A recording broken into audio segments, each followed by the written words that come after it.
Even at times of deepest despair for our people, the Jewish calendar has always provided for the opportunity for comfort.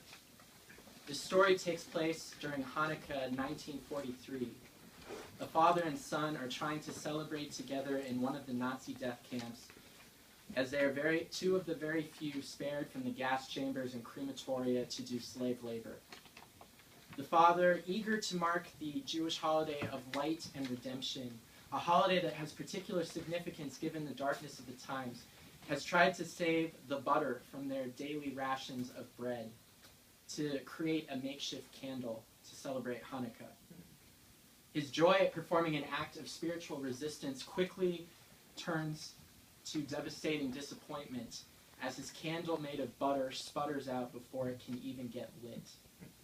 His son gets irrationally angry with him and screams at him, "How could you have done this to us? We are barely staying alive with the rations that we are given. That butter could have meant the difference between life and death. And for what? A candle that didn't even work?" The father turns calmly to his son and says, "My son, we have learned from this experience that it is possible to live a certain number of hours without any water, and it is possible to live a certain number of days without any food. But you and I both know that you can't last 5 minutes in here without any hope." Light and hope. These two symbols are inextricably connected in the stories of the Jewish people. In our mythic story of creation, light is created on the first day, the first way that God brought order and goodness into the universe, the first way that God brought hope to the cosmos by fighting against the primordial chaos.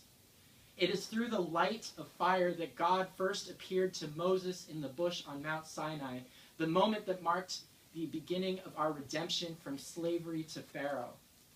It was within a pillar of light that God led the Israelites through the wilderness, giving them the assurance that their God was always with them, and the hope that they would never be abandoned. And we have transformed light into our personal symbol of hope through our most cherished of religious symbols, the Ner Tamid, the eternal flame. The eternal flame has its ancient origins in the temple in Jerusalem. It became associated with synagogues very early and was moved from the back of the synagogue to the front, to its central position right above the ark that has the Torah in it. For a people wandering in diaspora, the eternal flame became a symbol to bring light into the darkness of oppression and hope for redemption. And the eternal flame marks its first appearance in our Torah, in the Torah portion this week, Tetzaveh. The Ner Tamid is one amongst a group of objects that the Israelites have to prepare in order to create the Mishkan, the tabernacle. The Torah goes on for several chapters, listing out the various objects that have to be constructed for the tabernacle and the precise instructions for putting it all together. In sum, this portion reads a lot more like a blueprint for a building than it does like Torah. But it comes to us with a very specific goal in mind. God says to the Israelites that they must do all of these things so precisely so that the Israelites will know that Adonai is their God, who took them out of Egypt so that he could dwell betocham, in their midst. This verse is remarkable because it tells us that the goal of God in taking the people out of Egypt was not so that they could worship him. God took the people out of Egypt for the sole purpose of having the people invite him to be betocham, in their presence. The word toch actually has two meanings.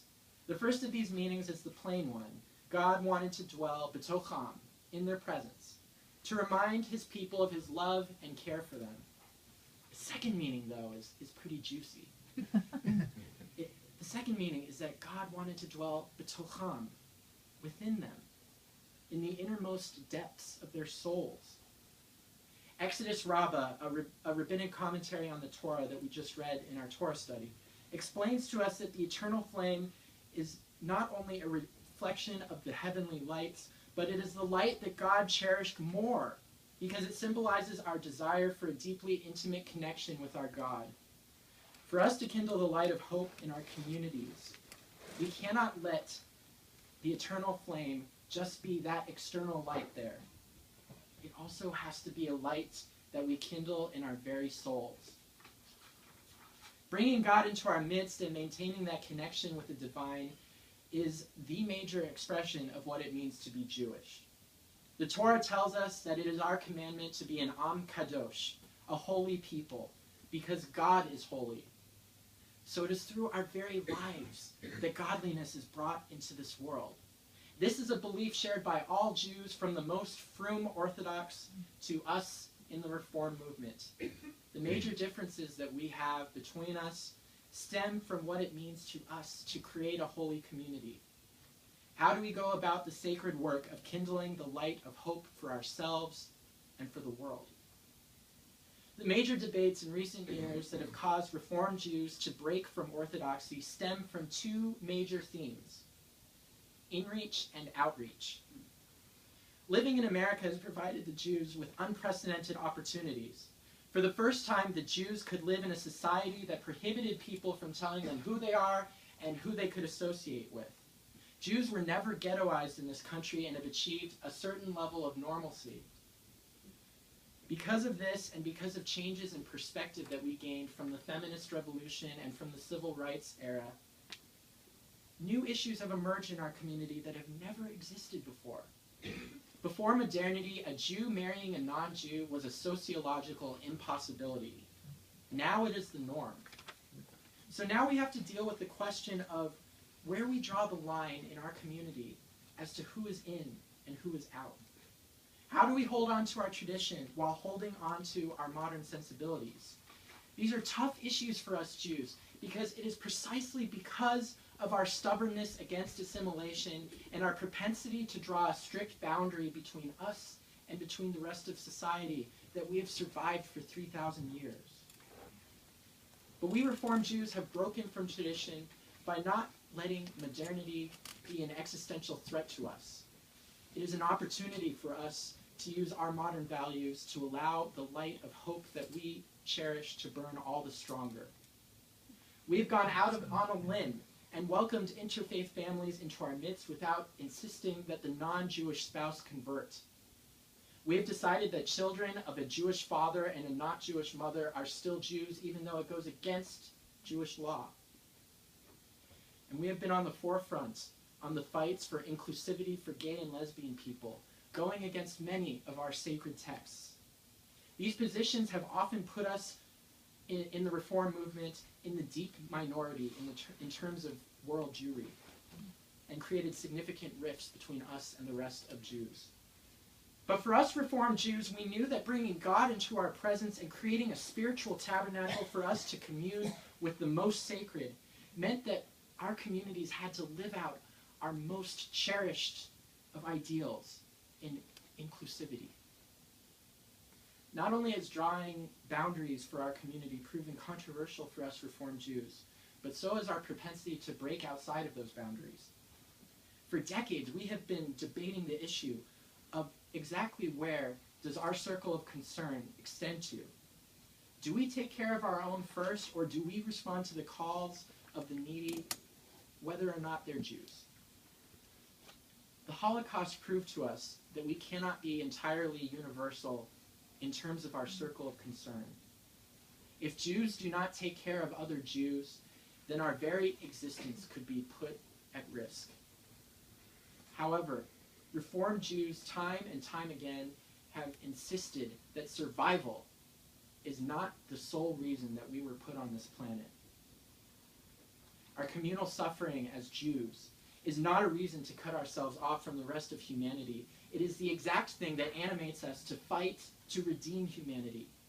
When Rabbi Abraham Joshua Heschel went down to march with Dr. King in the Deep South, his colleagues at the Jewish Theological Seminary scoffed at him and said, "You weren't brought here to teach at this institution to march with Dr. King in the South. You were brought here to pray." Rabbi Heschel responded that when he was marching with Dr. King, he felt as though his feet were praying. Though a conservative rabbi, Heschel's words have resonated far more with the Reform movement, the movement that has fashioned itself in the mold of the prophets. Isaiah teaches us that the communal suffering of the Jewish people is only meaningful if we use that knowledge from that experience to be a light unto the nations and lead the charge to end oppression. We Reformed Jews have sought to kindle the light of hope by being on the forefront of the fights for civil rights, the fight against the war in Vietnam, the movement for marriage equality, and the struggle for economic justice. As I think about that father in the death camp, I think about how his message truly resonates with the very core of our identity as Jews. We have to bring hope and light into this world, even at the expense of that paltry slab of butter, because we all know that the world can be so, so dark. We need light to bring us joy, to stave off the darkness of despair, and to guide the way. But ultimately, our faith tells us that we need to kindle that very light of hope within our very souls.